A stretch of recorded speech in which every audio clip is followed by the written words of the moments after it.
Welcome back to another explainer. Today, we're unpacking the fascinating sociological mechanics behind youth unrest and looking at exactly how it transitions from a chaotic headline into organized agitation.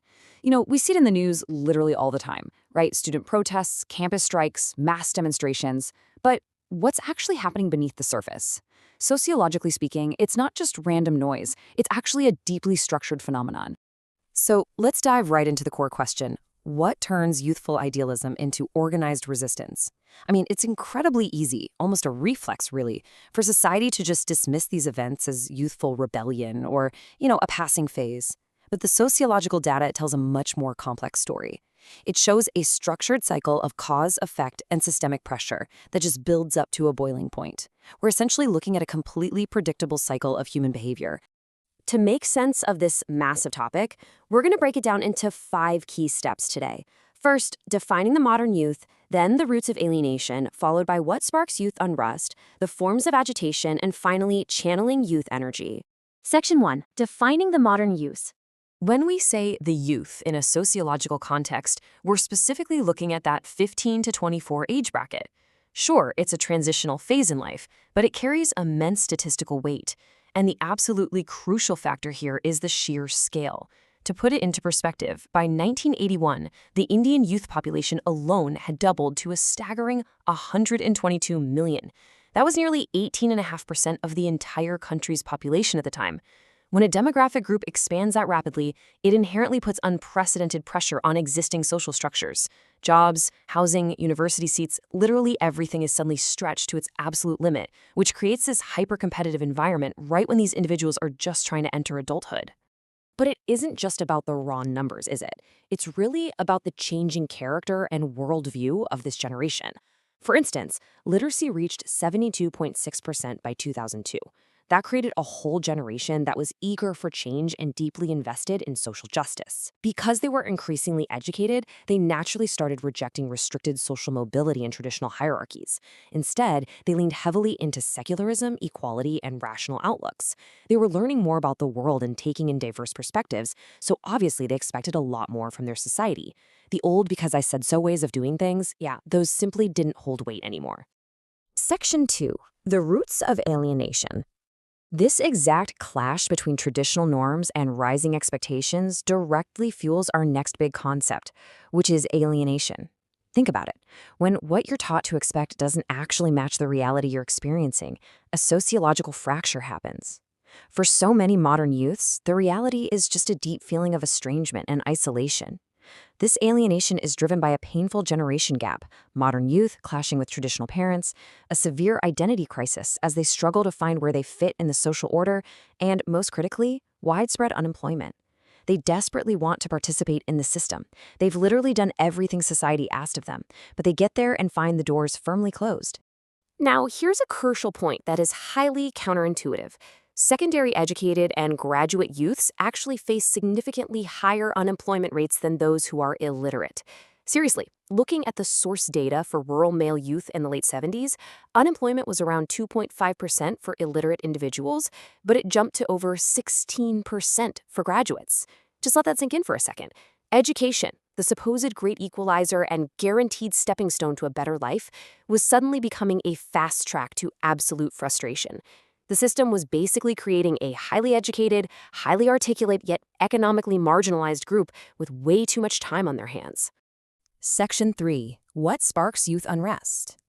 So when you mix this incredibly high level of educated unemployment with a deep societal identity crisis, you get the absolute perfect kindling for unrest.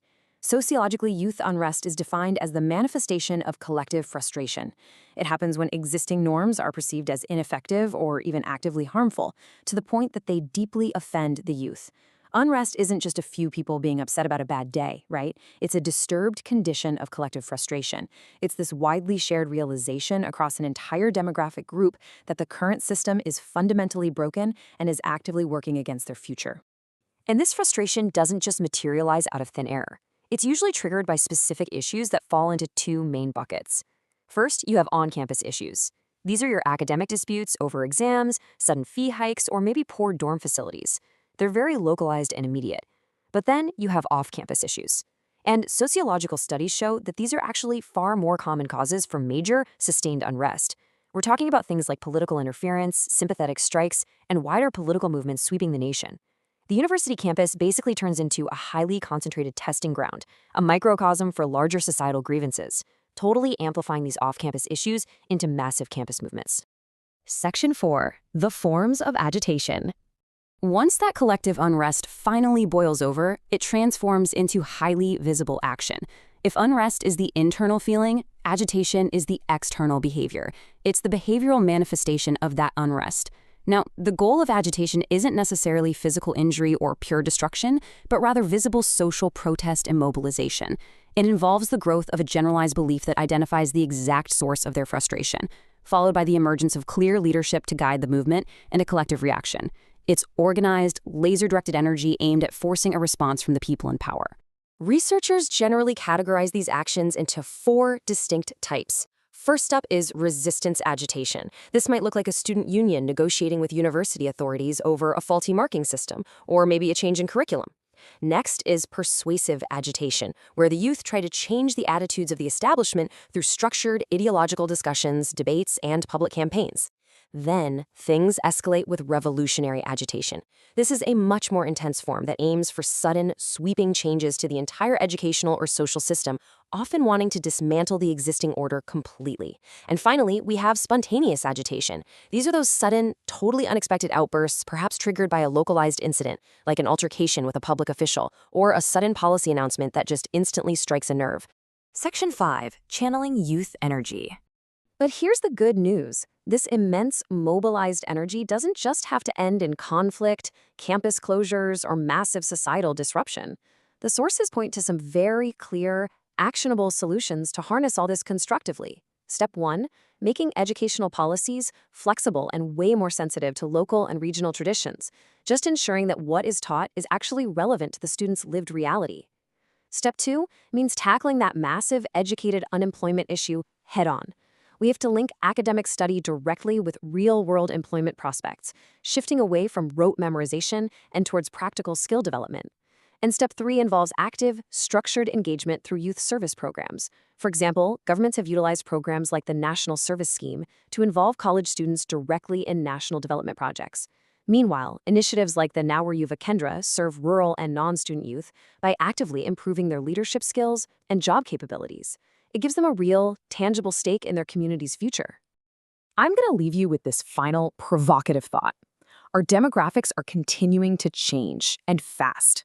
As older generations live much longer due to rising life expectancy, and this massive, highly educated youth population eagerly demands their rightful place and authority, a clash between the generations isn't just possible, it's practically guaranteed.